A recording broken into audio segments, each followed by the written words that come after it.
परवा होता श्री शंकर महाराज यांचा 78वा समाधी सोहळा. त्यानिमित्ताने आम्ही सहकुटुंब सहपरिवार दर्शनासाठी गेलो होतो.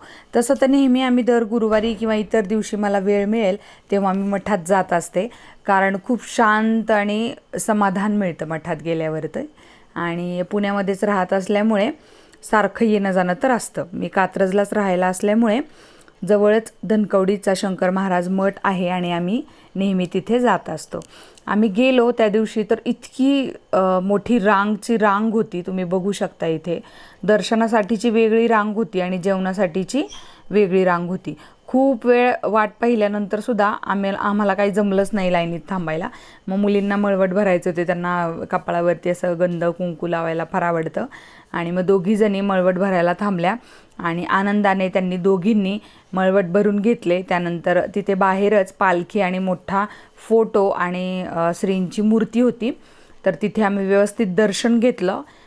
प्रसाद म्हणून बुंदी दिली होती, तो प्रसाद घेतला आणि कुठून आम्हाला वाट मिळतीये का दर्शन घेण्यासाठी याची वाट बघत बघत आतमध्ये शिरलो. तो ही भली मोठी रांग, तुम्हाला रांग तर दिसतच असेल.